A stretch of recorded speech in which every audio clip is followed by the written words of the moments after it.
This is the Beats Working Show. We're on a mission to redeem work, the word, the place, and the way. I'm your host, Mark Wright. Join us because getting paid to practice beats working to get paid. Jeff, what's your best advice to someone who might want to be an entrepreneur? It sounds like one of your teenagers has already started one of his business at what, the age of 13? My middle son, my two youngest are twins, but he's middle son by about 3 minutes. But yeah, he started CH Services this summer in my community, helping my neighbors with vacation needs, like, watering plants, taking the garbage out, letting the dog out, whatever. And he's earned 5 clients or whatever. And so I gave to my business partner on this other venture who's starting this program with OfferUp. And I taught my 13-year-old about analysis paralysis, right? He was spending all this time working on his logo and doing this stuff. And I'm like, hey, at some point, you just got to go knock on a door, and go earn a client, And with Yash, it was the same thing. I'm like, hey, Yash, sure been in a lot of meetings, but at some point you got to stop meeting. You got to go out and go do something. You know what I mean? Kind of like, and so I think for entrepreneurs, I think that's kind of been our secret sauce, is just being the first to jump, just saying, hey, if it's, 60% baked, 80% baked, sometimes that's good enough to get started. Don't wait till it's 100% baked, because, how many people have said, oh man, I wish I would have done this, well, not all the stars are always going to be aligned. Sometimes you got to force align them, and so that's probably it, is just do it. Just go, and it's not failure if you never quit, right? It's just learning. And, I think that's where our friend Dan is, he's very much about, go fail forward, go, try something. Let's see. We don't know where this is going to go. But so that's been another kind of secret that I have, is just, this kind of level of grit that if you never quit, it's not failure. So it's just learning. Yeah. How did COVID impact your business? Because, man, it just seems like COVID was so specific as to how it impacted. You look at, that was probably the best thing that ever happened to Amazon, because we were all separated. We're all at home, and, they have an infrastructure to deliver anything to anyone in the world. But for your business specifically, did business dry up, or what was the COVID impact for you? Yeah. So we had it was unique. Downturns are like cancer, right? When we talk about cancer, I didn't like talking about my cancer because there's way more extreme cancers. And I know there's business owners that had it way worse than we had. So fortunately for us, within junk, we were able to have the state consider us a necessary service.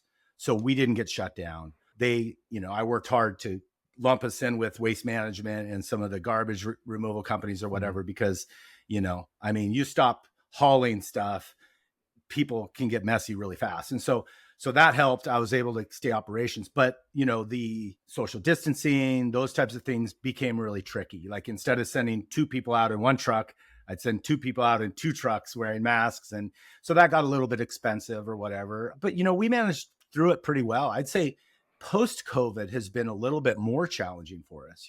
With COVID, people were discovering, holy cow, I need to have somewhere to do this meeting I need to empty out this room so I can make a home office, or, those types of things. Or, hey, I'm going to start gardening again, so I need to get rid of this stuff. And so we were able to kind of exploit some of those opportunities. But post-COVID, as people started going back to work, and the economy was still is a little bit tough. So we mirror housing, we mirror a few other things. And so we're just keeping moving forward and trying to do things better. And when the revenue has taken a hit, we've really focused on profitability and trying to run more efficiently. And so again, part of what came out of COVID was this double down on RePurpose Center. And that's because, really just looking at everything we're doing and how can we do it better, Yeah. You told me that during COVID, you decided to make your health a big priority in your life. How has that changed who you are and how you show up in business?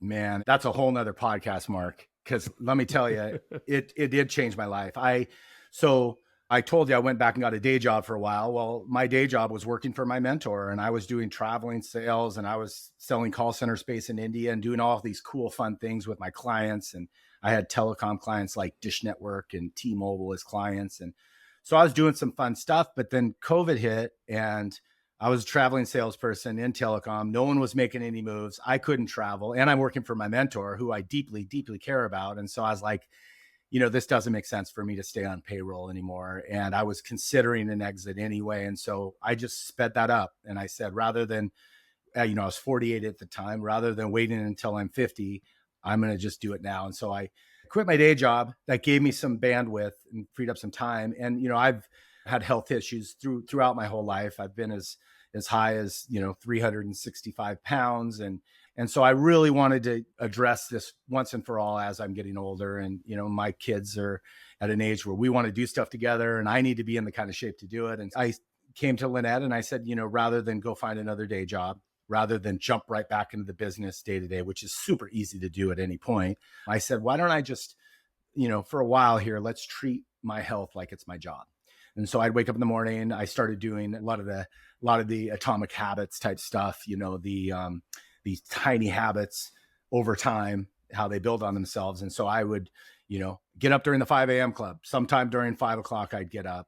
I did a challenge called the 75 hard to kick it off. And that's 75 days, no alcohol, drink a gallon of water a day, work out twice a day for at least 45 minutes. One of them has to be outside. So all these things. So I started these habits and I did it over 75 days and I was feeling so great that I'm like, I'm not going to stop. And so I was like, can I do it for 150 days? And so then I was like, I'm going to do it for a year. And, of course I make adjustments and some stuff comes and goes. And, I still pick up a beer once in a while or whatever. So some of that fell off, but it's just really kind of the positivity and all the learning, and then going on these walks. I was doing walks and I had knee surgery. And so my knee surgeon, great guy, suggested I start rucking, which is, throwing a pack on that's weighted, because he didn't want me to start running because I'm a big man. So, and I had run in the past and had some issues. And so I started doing that. And with all that time, I'd go out in these rucks for an hour and a half, 2 hours. So I started listening to podcasts and audiobooks. And so I was just filling my head with just this awesome information. And it just started opening doors. I mean, I was doing some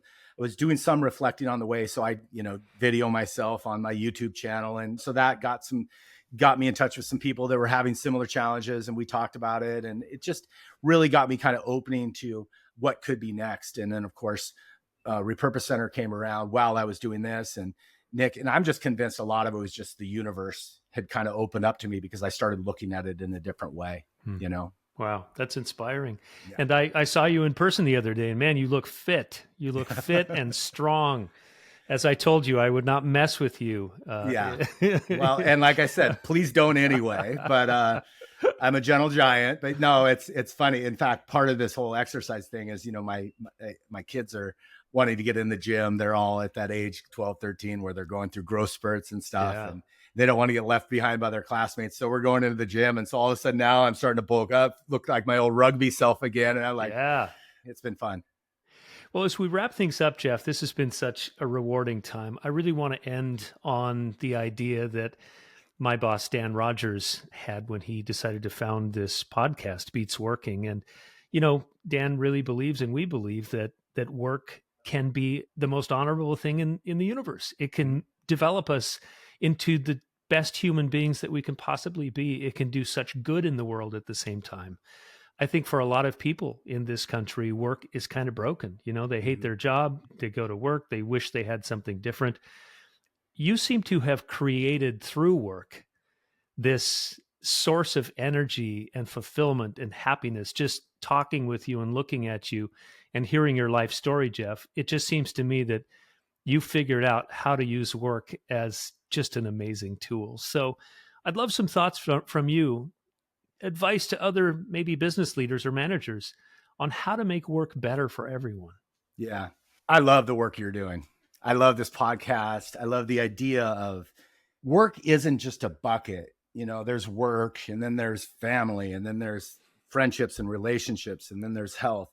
What if it's all just one big bucket, And I think that's how I started looking at it, realizing that, my business is a vehicle for things just the same way that my relationships are part of my network, and that's a vehicle. And and so when you start looking at it kind of overall, and so I've never, at least in the last probably 5 years, I haven't really looked at it like work. It's like, this is what I do.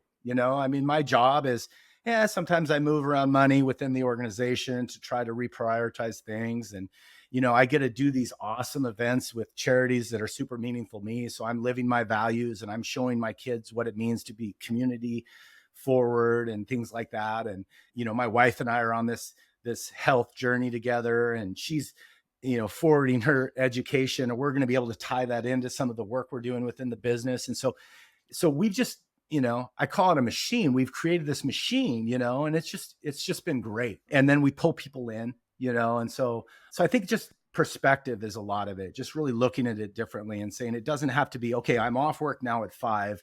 Now I have an hour to take care of my health, and then I have to go do this. It's like, no, what if during work I'm going for my walk with my friend who happens to also have a business, and maybe we're doing some mentoring, and maybe I'm listening to a podcast that's going to help me with a presentation I'm going to give with you. You know what I mean? Those types of things. And if you can look at it that way, it all just kind of flows together, and it could be a really fun and exciting thing. And I'm probably more energized in my career than I've ever been, probably working less hours than I ever have. That might have something to do with it, but it's because I don't consider it work. I mean, like in September, I'm going on my second long dirt bike ride of the year, but I'm going with someone who I admire from a business perspective. We figured out a way to carve out some days. We happen to be riding motorcycles, but we're going to be mentoring. We're going to be sharing ideas, brainstorming, all these things. And so there's just so much value that comes out of kind of looking at things that